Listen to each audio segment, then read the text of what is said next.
Wie die meisten von euch wahrscheinlich wissen, fand am 27. April eine bundesweite Razzia statt gegen die IB und ihre Vertreter. Dabei wurden private Wohnungen durchsucht, es wurden Büros durchwühlt und es wurden Computer und Datenträger beschlagnahmt. Wir dachten, das ist schon schlimm genug, aber das wahre Ausmaß der Repression war uns damals noch gar nicht bewusst. Zuerst kam der Verfassungsschutz und hat unsere Handys, unsere Laptops und viele Dokumente beschlagnahmt. Dann wurden unsere Konten gesperrt und beschlagnahmt, sodass wir keine Löhne, keine Miete und keine Sozialversicherungen mehr bezahlen konnten. Und jetzt steht auch noch etwas weiteres im Raum. Man denkt nämlich daran, uns die Gemeinnützigkeit bei unserem Verein abzuerkennen, was zur Folge hätte, dass wir Zehntausende, vielleicht sogar Hunderttausende Euro an Steuern nachbezahlen müssen. Wofür wiederum Martin und ich persönlich haften. Was hier im Gange ist, ist der Versuch, Martin und mich und die ganze identitäre Bewegung persönlich finanziell zu vernichten. Man muss sich das vorstellen, ein Konto eingefroren. Das heißt nicht, dass das Konto gekündigt wird und man das Geld rauskriegt. Nein, das Geld ist bis auf Weiteres vom Staat beschlagnahmt. Und wir haben keine Ahnung, wann wir darauf wieder zugreifen können. Das ist schlimm genug bei der IB, aber bei einem privaten Konto, bei einem Geschäftskonto, dann bedeutet das eigentlich das Ende. Und in dem Moment wurde uns klar, man will uns nicht nur juristisch belangen, man will uns privat, beruflich, wirtschaftlich vernichten. Wie einige wissen, haben der Martin und ich in den letzten Jahren wirklich Probleme am Arbeitsmarkt gehabt. Und wir haben deswegen beschlossen, dass wir uns aus dem Nichts heraus ein kleines Textilunternehmen Phalanx Europa aufbauen. Und als ich am 1.5. pünktlich den Lohn für unsere Mitarbeiterin bezahlen wollte, bin ich draufgekommen, es geht am Konto gar nichts mehr.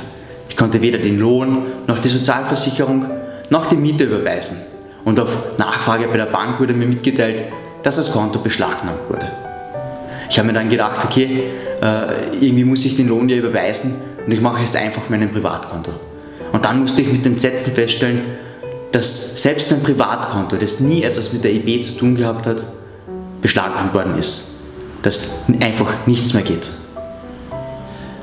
Das Härteste an diesem Vorfall ist, dass sich damit eine Zange um uns schließt. Wir sind ja gewohnt, dass wir von außen attackiert werden, dass jedes Konto, das wir öffentlich machen, von der Antifa vernadert wird, dass unsere Autos abgefackelt werden, dass wenn wir uns auf die Straße wagen, wir von dieser Terrororganisation dann angegriffen und diffamiert werden. Ich habe zum Beispiel persönlich in diesem Jahr schon das 9. Bankkonto aufgemacht für das öffentliche Konto meines Vlogs. Aber dass dann sich die andere Seite der Zange um uns schließt und auch die privaten Konten, die internen Konten vom Staat eingefroren werden, wir kriminalisiert werden, man uns unsere gesamten Computer und Datenträger einfach wegnimmt, das muss ich sagen, ist schon ein Level an Belastung, das seinesgleichen sucht. Und in solchen Momenten, wie der Patrick und ich da vor diesem Aktenberg gesessen sind und Phalanx Europa zahlungsunfähig ist, da fragt man sich schon oft, wofür tue ich mir das an? Aber die Frage wurde uns auch heute bei der IB-Zone beantwortet, für die Österreicher. Für die vielen Millionen Österreicher, die es nicht verdient haben, in diesem Klima der Meinungsunfreiheit zu leben und vor allem für die jungen, noch ungeborenen Österreicher, die eine Zukunft in diesem Land verdient haben. Für diese Leute kämpfen wir weiter. Ich habe nicht gedacht, dass so etwas in Österreich überhaupt möglich ist. Und auch niemand, dem ich davon erzählt habe. Dass hier Patrioten nur wegen ihrer falschen Meinung existenziell bekämpft werden. Dass hier Privatpersonen die Konten gekündigt werden, die nicht einmal etwas mit der Bewegung zu tun haben.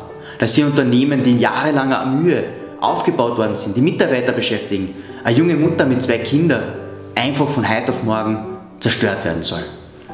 Wir sind die Ersten, die dieser Meinungsmafia-Paragraph, der 2015 verschärft worden ist, getroffen hat. Und wir möchten dafür sorgen, dass wir die Letzten sind.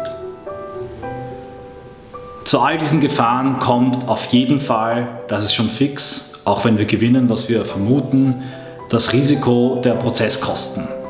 Wir werden immense Prozesskosten tragen müssen, weil es einfach ein riesiges, teures Verfahren ist mit einem Aktenberg von über 1000 Seiten. Allein das Kopieren der Akten hat schon 800 € gekostet. Und das hat man damals schon versucht beim VGD. Das war der Tierschützerprozess, an den sich viele, vor allem die Linken in Österreich, noch erinnern werden. Man wird sehen, ob sie diesmal genauso aufschreien werden wie damals. Da wurde eine Gruppe von Tierschützern mit demselben Paragraphen angeklagt, nach einem riesigen Prozess freigesprochen, aber sie waren danach psychisch und finanziell am Ende und mussten Schadenersatzkosten in Höhen von 100.000 Euro bezahlen. Und dasselbe versucht man jetzt bei der IB. Man strengt einen Prozess an, der unserer Ansicht nach gehaltlos ist, der aber das Ziel haben soll, uns psychisch und finanziell zu vernichten. Wir werden, und das ist ein Versprechen, weitermachen, bis in Österreich eine echte Meinungsfreiheit da ist und niemand mehr Angst haben muss, seine Meinung zu sagen. Und die Normalisierung dieses Mafia-Paragraphen, dass er echte Verbrecher und Kriminelle und nicht Patrioten trifft, ist ein ganz, ganz wichtiger Schritt dahin. Aber wir können diesen Druck, diese Zange nur aushalten und durchhalten mit eurer Hilfe, heute mehr denn je, denn wir haben im Moment mit der EBÖ nicht mal mehr ein Konto, mit dem wir dem Anwalt bezahlen können. Wir haben daher wieder ausgewichen auf Amerika einen Kickstarter aufgemacht, um die Prozesskosten tragen und begleichen zu können. Und wir hoffen darauf, dass das patriotische Österreich aus Empörung, aber auch das linksliberale Österreich, das inhaltlich nicht mit uns übereinstimmt, aus derselben Empörung uns unterstützt. Denn wenn es heute uns trifft, trifft es morgen euch. Und die Meinungsfreiheit in Österreich ist ein hohes Gut. Und wir sind der Ansicht, dass Heimatliebe kein Verbrechen ist. Und wenn auch du der Ansicht bist, dann bitte ich dich, das Video zu teilen, nicht zu diesem Unrecht zu schweigen, nicht dabei zuzusehen, wie eine Bewegung wie die IB in Österreich aus dem Weg geräumt und juristisch, aber auch privat und finanziell vernichtet wird. Und wenn du kannst, wenn du es erübrigen kannst, uns in diesem Rechtskampf, den wir für euch führen, zu unterstützen. Unterstützt uns, denn diesmal hat es uns getroffen, aber es könnte tatsächlich jeden in Österreich treffen, der irgendwann einmal etwas Missliebiges gesagt hat. Stellt euch vor, dass morgen um 6 Uhr in der Früh eure Wohnung gestürmt wird, eure Handy, Laptops und Dokumente beschlagnahmt werden. Danach kündigt man euch das Bankkonto und beschlagnahmt euer ganzes Geld. Damit sich das ändert und so etwas niemals wieder möglich wird, brauchen wir eure Hilfe. Unterstützt uns finanziell und teilt unsere Inhalte in den Social Media, fragt Politiker, wie so etwas in Österreich möglich ist. Verbreitet unsere Inhalte unter dem Hashtag Heimatliebe ist kein Verbrechen.